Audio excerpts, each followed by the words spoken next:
అందరికీ నమస్కారం. ఈ వీడియో దేని గురించి అంటే అవేర్‌నెస్ కోసం.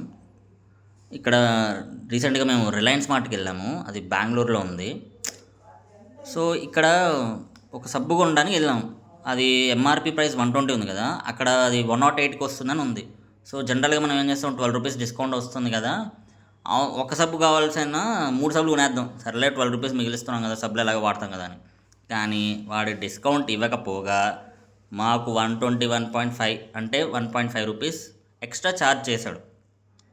సర్లే ఏదో మిస్టేక్ అయింది కదా, హ్యూమన్స్ మిస్టేక్ చేస్తారు కదా అని వీళ్ళు అడిగితే వీడు ఆ డబ్బులు రిటర్న్ ఇవ్వకపోగా రూడ్గా సమాధానం చెప్పాడు. లైక్ జనరల్గా మనం ఏం ఎక్స్పెక్ట్ చేస్తాం, సారీ చెప్తాడు, పైసలు ఇచ్చేస్తాడే అనుకున్నాం. లేదు, వాడు అలా ఇవ్వలేదు. వాడు రివర్స్లో ఉల్టా క్వశ్చన్స్ వేస్తున్నాడు, ఇచ్చిన ప్రోడక్ట్ తీసుకురా అని.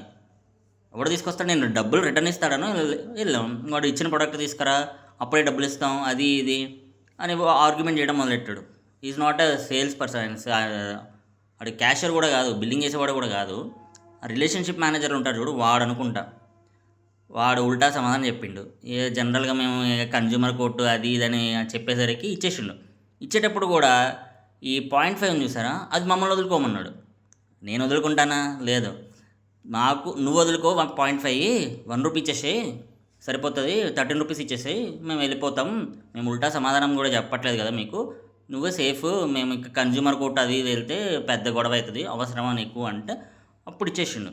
సో, మీరు ఎప్పుడైనా బయటికి వెళ్ళి ఏమైనా కొనుక్కునేటప్పుడు తక్కువ కొనుక్కోండి. మార్ట్లోకి వెళ్తే ఒక 10-15 ఐటమ్స్, అప్పుడే మనం బిల్లింగ్ చెక్ చేసుకోగలం.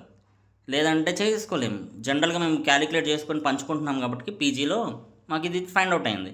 లేదంటే మాకు దొరికేదే కాదు. సో, బీ కేర్ఫుల్ ఎప్పుడైనా మార్ట్లోకి వెళ్ళి ఏమైనా కొనుక్కునేటప్పుడు. జై హింద్.